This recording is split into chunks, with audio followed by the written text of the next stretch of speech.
Hello दोस्तों, आप सभी का स्वागत है इसराफिल स्टडी में। आज हम लोग कक्षा 10 गणित में निर्देशांक ज्यामिति के इस सवाल को बेहतरीन कॉन्सेप्ट से हल करना सीखेंगे। इस प्रकार के क्वेश्चन बोर्ड एग्जाम में 100% पूछा जाता है, तो वीडियो को शुरू से लेकर लास्ट तक देखिएगा, जिससे कि आप अच्छे तरीके से समझ सके। और यदि आप चैनल पर पहली बार आए हैं तो चैनल को सब्सक्राइब जरूर कर लीजिए। सवाल है दोस्तों, एक्स अक्ष पर वह बिंदु ज्ञात कीजिए जो बिंदु 2,5 तथा -2,9 से समदूरस्थ है। तो देखिए हम कैसे हल करेंगे। यहाँ पर लिख लेते हैं हल में हमें दिया क्या है, एक्स अक्ष पर वह बिंदु ज्ञात कीजिए। तो पहले दोस्तों ये समझ लेते हैं कि एक्स अक्ष पर बिंदु क्या होता है। तो एक्स अक्ष पर दोस्तों बिंदु होता है x,0, ठीक है।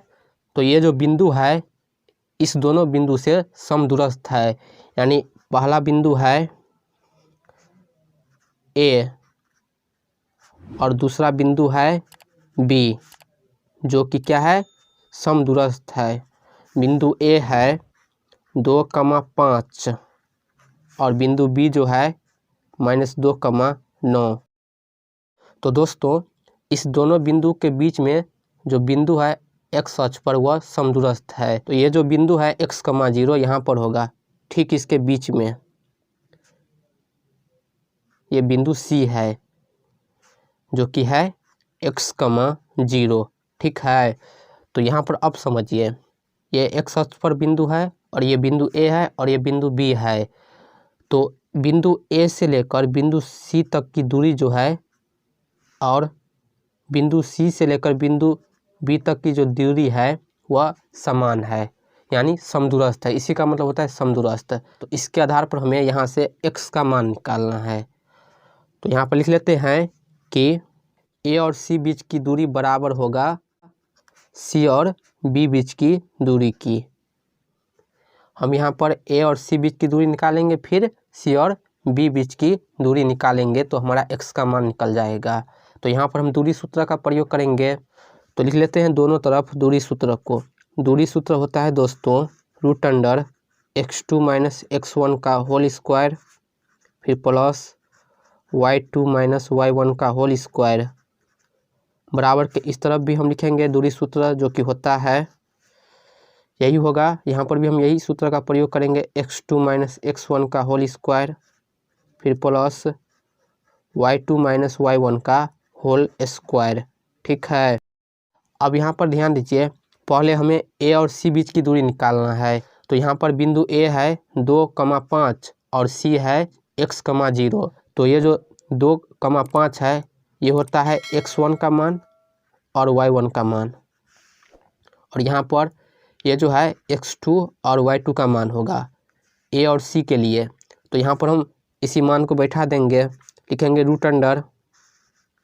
√x2 है तो x2 का मान है दोस्तों x, फिर यहाँ पर माइनस है तो माइनस, x1 का मान 2 है तो यहाँ पर लिखेंगे 2, फिर क्या करेंगे, ब्रैकेट लगाकर इसका होल स्क्वायर कर देंगे। फिर यहाँ पर प्लस है तो प्लस, रूट के अंडर में y2 है तो y2 का मान है यहाँ पर 0, तो लिखेंगे दोस्तों 0, फिर यहाँ पर माइनस है तो माइनस। अब यहाँ पर देखिए y1 है तो यहाँ पर y1 का मान है दोस्तों -5, तो यहाँ पर लिखेंगे ब्रैकेट लगाकर -5, फिर इसका हम होल स्क्वायर कर देंगे बराबर के इस तरफ।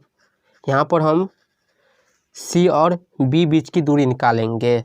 तो C का बिंदु है x,0 और B का बिंदु है -2,9। तो अब यहाँ पर पहले C बिंदु को लिखेंगे।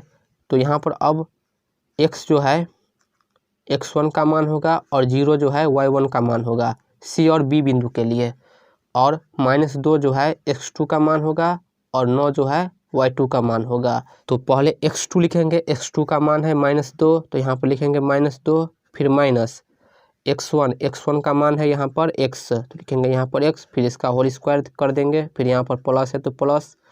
अब y2 का मान लिखेंगे, तो y2 का मान है दोस्तों 9, फिर माइनस y1 का मान है दोस्तों 0, तो लिखेंगे 0, फिर इसका होल स्क्वायर कर देंगे।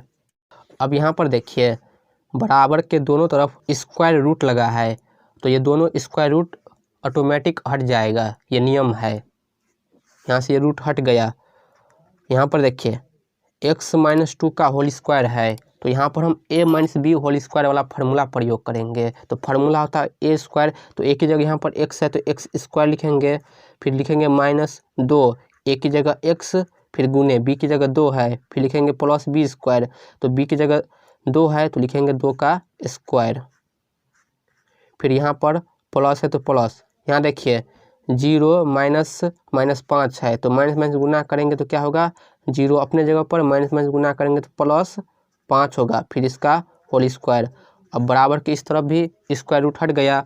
यहाँ पर क्या है, -2 माइनस x का होल स्क्वायर, तो यहाँ पर भी हम a minus B whole square वाला फार्मूला प्रयोग करेंगे। यहाँ पर a की जगह -2 है और b की जगह x है, तो पहले लिखेंगे a स्क्वायर, a की जगह -2 है तो लिखेंगे -2 का होल स्क्वायर, फिर लिखेंगे -2, a की जगह क्या है, a की जगह दोस्तों -2 है, फिर गुने b की जगह x है, फिर लिखेंगे प्लस बी स्क्वायर, बी की जगह x है तो लिखेंगे x का x स्क्वायर, फिर यहाँ पर प्लस है तो प्लस, 9 में से 0 घटाएंगे तो 9 होगा, तो यहाँ पर लिखेंगे दोस्तों 9 का स्क्वायर।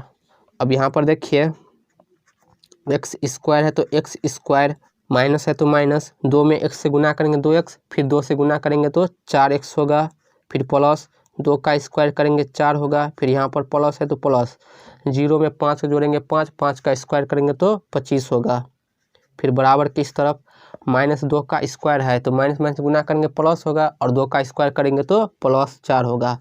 फिर यहाँ पर देखिए -2 गुने x है, तो माइनस माइनस गुना करेंगे प्लस 4 होगा, फिर x से गुना करेंगे तो 4x होगा, फिर यहाँ पर प्लस x स्क्वायर है तो प्लस x स्क्वायर, फिर यहाँ पर प्लस 9 स्क्वायर है, 9 का स्क्वायर है तो 9 का स्क्वायर होता है 81।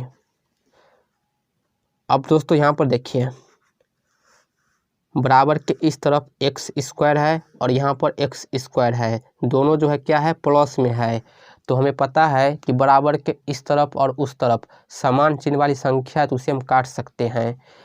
तो ये दोनों x स्क्वायर प्लस में है तो ये कट जाएगा।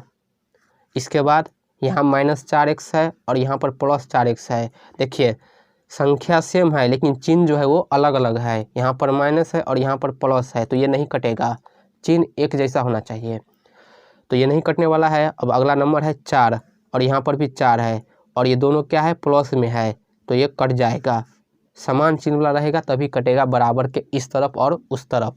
इसके बाद यहाँ पर +25 है और यहाँ पर 81 है, तो हम क्या करेंगे कि 81 में से 25 को घटा देंगे, तो यहाँ पर बाकी है -4x, तो इसे लिख लेते हैं -4x को, और यहाँ पर +4x है, बराबर के इस तरफ आएगा तो -4x होगा, फिर बराबर के इस तरफ बाकी होगा 81, और ये जो +25 है बराबर के इस तरफ जाएगा तो -25 होगा। अब यहाँ से देखिए -4x क्या होगा, -8x, फिर बराबर के इस तरफ 81 में से 25 घटाएंगे, 11 में से 5 घटाएंगे 6, यहाँ पर बाकी होगा 7, 7 में से 2 घटाएंगे तो 5।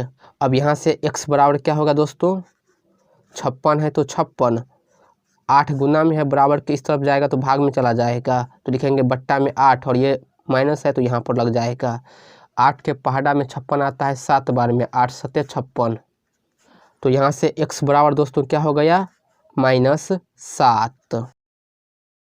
तो हमें इसी का मान निकालना था, तो यहाँ पर हम लिख सकते हैं कि हमारा जो बिंदु था x अक्ष पर x, 0, वह बिंदु अब फाइनल होगा, x की जगह -7 और ये 0।